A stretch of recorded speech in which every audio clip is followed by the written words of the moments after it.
Seigneur, si tu m'entends, j'ai besoin d'un signe, d'un mot, de quelque chose. Car je suis fatigué de me réveiller chaque jour sans rien faire. J'ai étudié, mes diplômes sont là, mais moi je suis aussi là à les regarder. Mes amis me persécutent disant tu pries tout le temps et voilà comment est ta vie. Moi je sais que dans le psaume 24 verset 1er il est dit à l'Éternel la terre et ceux qu'elle renferme le monde et ceux qui l'habitent. Mon Dieu fait éclater ta gloire dans ma vie au nom de Jésus. J'ai vu Josiane dernièrement. Franchement, sa vie c'est une catastrophe ambulante. Elle n'a même pas de quoi s'habiller correctement. Toujours avec ses vieilles sandales et ses vêtements démodés. Hier, je l'ai vue au marché avec ce même vieux sac en tissu. Et ses vêtements, on aurait dit qu'elle sortait d'un autre siècle. Mais attends, qui pourrait la prendre au sérieux? Personne. Elle essaie toujours de donner l'impression qu'elle est forte, mais franchement, elle n'est qu'une blague vivante. Moi, ça m'amuse. Elle essaie d'avoir de grands rêves, mais elle ne sait pas que sa place est en bas. Sérieusement, il faut qu'elle redescende sur terre. Elle est là, toujours souriante. On se demande bien pourquoi. Parce qu'elle est naïve, voilà pourquoi. Elle pense qu'un miracle va tomber du ciel. En levant les yeux au ciel, sarcastique, au Seigneur, élève-moi. Sais-tu ce qu'elle nous a dit samedi dernier? Oh les sœurs, vous riez quand vous me verrez, et bien vous pouvez rire autant que vous voulez. Moi, je sais que mon Dieu ne dort pas. Là où vous me voyez maintenant, ce n'est qu'un passage. Demain, je serai là où vous ne pourrez jamais m'atteindre.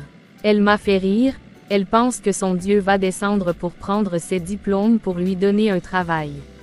Elle me fait pitié franchement. Tu crois qu'elle dit ça sérieusement? Elle va nous dépasser, waouh! Là où nous sommes, elle peut travailler toute sa vie à prier comme elle fait, elle n'aura rien. À l'école, elle était brillante que nous et intelligente. On dirait déjà elle était réussite, tout le monde le verrait. Mais aujourd'hui, elle et son diplôme ne font que jeûner, prier, pour que la manne tombe. Ne t'occupe pas d'elle, elle le sera vraiment. Quand elle sera dans sa vieillesse. Mais nous avançons sérieusement. Pasteur, je n'en peux plus. Cela fait des mois, des années même, que je prie. Je jeûne, je fais tout ce qu'il faut, et rien. Aucune réponse, aucun miracle. Pourquoi Dieu reste silencieux? Les sœurs me taquinent toujours disant pourquoi je prie, ma vie est comme une rue où les voitures passent sans rien faire, est-ce que je dois quitter cette église? Des fois je me suis dit elles ont raison. Parmi elles, j'ai été leur camarade et même brillante qu'elles. Aujourd'hui elles me font vivre un enfer parce que je ne suis pas réussir économiquement, pourtant j'ai des diplômes, je cherche toujours du travail mais rien. Oui, rien. Que dois-je faire, pasteur? Non, Élodie, Dieu ne t'a pas oublié. Son silence n'est jamais une absence. Parfois, il utilise l'attente pour nous préparer à ce qu'il a de meilleur pour nous. Non, Josiane, Dieu ne t'a pas oublié. Son silence n'est jamais une absence. Parfois, il utilise l'attente pour nous préparer à ce qu'il a de meilleur pour nous. Ne t'occupe pas de tes sœurs à l'église qui passent leur temps à se mesurer, elles vivent comme des publicains. Je prie pour elles, pour que Dieu les change, parce que leur comportement, leurs mots sont des aiguilles pour diviser l'église. Sois patiente, ton jour arrive, elles diront de leur propre bouche le Dieu de sœur Josiane est Dieu. Ok ma fille, reprends-toi et avance dans ta foi. J'ai déjà donné ton CV dans quelque entreprise, Dieu va faire un miracle. Il est dans Jérémie 29 verset 11, Dieu dit je connais les projets que j'ai formés sur vous, oui. Dit Dieu, projet de paix non de malheur afin de vous donner un avenir et de l'espérance. Dieu va t'enlever dans ton humiliation ma fille et la foi. Vous avez raison, pasteur. Je vais continuer à prier et à lui faire confiance. Bientôt, oui, très bientôt je témoignerai la grandeur de mon Dieu, sa louange restera sur ma bouche éternellement. Je chanterai un chant d'allégresse. Frères et sœurs de l'émission Matin de Louange, bonjour. Amis de la prière, bon matin.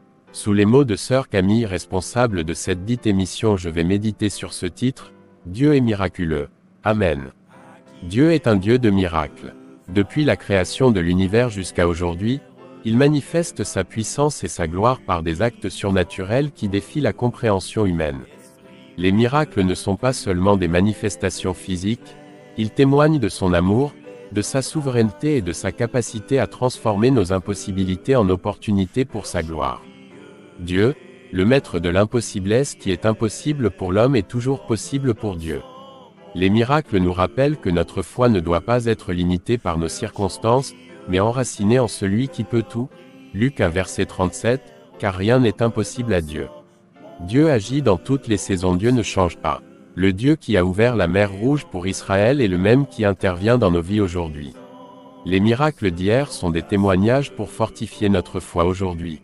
Hébreux 13 verset 8, Jésus-Christ est le même hier, aujourd'hui et éternellement. La foi active les miracles et les miracles sont souvent précédés d'un acte de foi. Ils nécessitent une confiance totale en Dieu, même lorsque les circonstances semblent désespérées. Matthieu 17 verset 20, si vous avez de la foi comme un grain de moutarde, vous direz à cette montagne, déplace-toi d'ici là, et elle se déplacera, rien ne vous sera impossible. Que le Seigneur Jésus vous bénisse tous.